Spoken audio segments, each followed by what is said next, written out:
វាសួរលោកគ្រូក៏ដូចជាសួស្តីអ្នកនរគ្នាអញ្ចឹងថ្ងៃនេះខ្ញុំមកធ្វើការងារទី2គឺការ install OpenASX អញ្ចឹងដំបូងឡើយយើង check ទៅលើ network របស់យើងអញ្ចឹងខ្ញុំប្រើ wireless network អញ្ចឹងខ្ញុំអាចយក bridge adapter អញ្ចឹងបើសិនជាអ្នកនរគ្នាអាចប្រើជាខ្សែអ៊ីនធឺណិតអញ្ចឹងអ្នកនរគ្នាអាចយក NAT ទៅអញ្ចឹងយើងធ្វើការបើកម៉ាស៊ីនរបស់យើង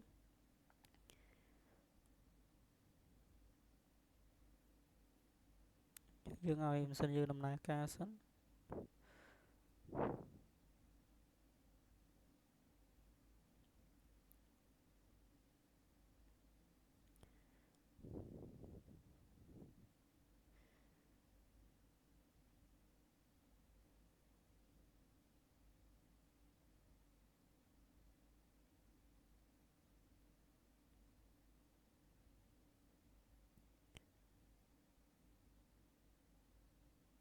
អញ្ចឹងកន្លែងនេះយើងធ្វើការបញ្ចូល username របស់យើងអញ្ចឹង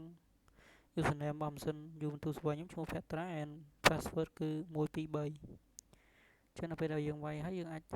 ប្រើម៉ាស៊ីន server របស់យើងបានហើយអញ្ចឹង comment ទី1យើងធ្វើការ update សិន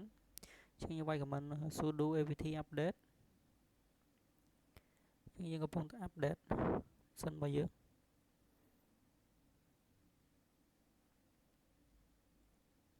ចឹងបន្ទាប់ពី update ហើយយើងធ្វើការវាយ comment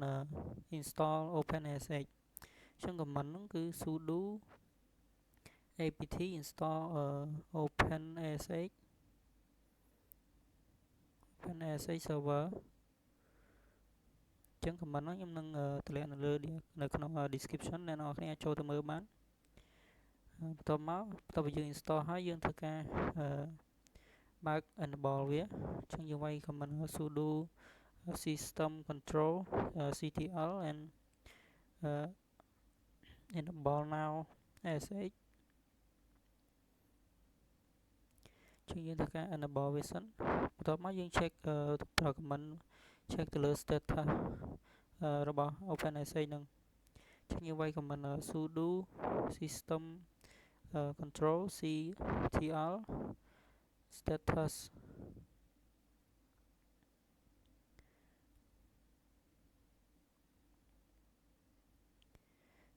sh អញ្ចឹងយើងឃើញថាវា active បន្ទាប់ពីហ្នឹងហើយយើងធ្វើការវាយ comment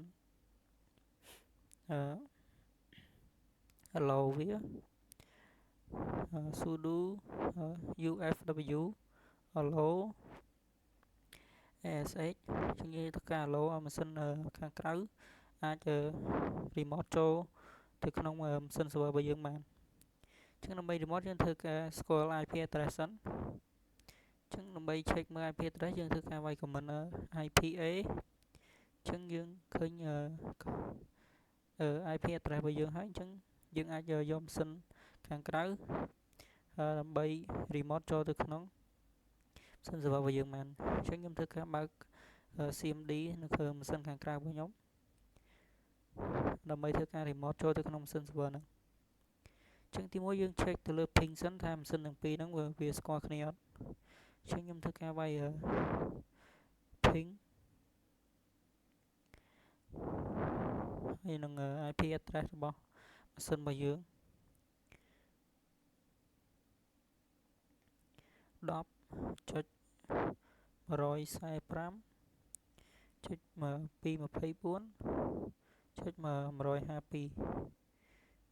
ខ្ញុំ enter មកបើវា load ចេញអញ្ចឹងមានថាម៉ាស៊ីនហ្នឹងគឺស្គាល់គ្នាហើយ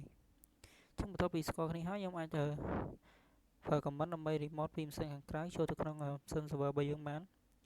អញ្ចឹងយើងប្រើ comment ash ឈ្មោះ user របស់យើងគឺ Petra ហើយ add ជាមួយនឹង IP address ដែលយើងបានបញ្ចូលមុនហ្នឹងគឺ 10.145.224.152បន្ទាប់មកយើងធ្វើការវាយ yes and password គឺ123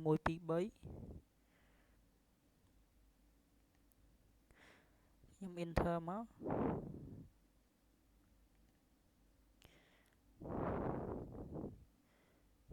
អញ្ចឹងយើងធ្វើឃើញថាយើងអាច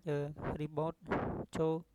ពី ពីម៉ាស៊ីនខាងក្រៅចូលទៅក្នុងម៉ាស៊ីន server របស់យើងអញ្ចឹងខ្ញុំធ្វើការសួរថា who am I អញ្ចឹងចេញឈ្មោះ user មក and password គឺ /home/ ឈ្មោះ user អញ្ចឹងយើងអាចទៅមិនក្នុងម៉ាស៊ីនខាងក្នុងរបស់យើងមើលវាយថា who am I ឈ្មោះ user and password pwd and /home/ ឈ្មោះ user អញ្ចឹងការងារទី2របស់យើងមានតែប៉ុណ្្នឹងទេអញ្ចឹងខ្ញុំធ្វើការវាយ command shutdown ម៉ាស៊ីនអញ្ចឹង sudo shutdown now ដើម្បីធ្វើការ shutdown ម៉ាស៊ីន server របស់យើងអញ្ចឹងការងារទី2របស់យើងមានតែប៉ុណ្្នឹងទេហើយ comment ទាំងអស់ខ្ញុំនឹងតម្លែងនៅក្នុង description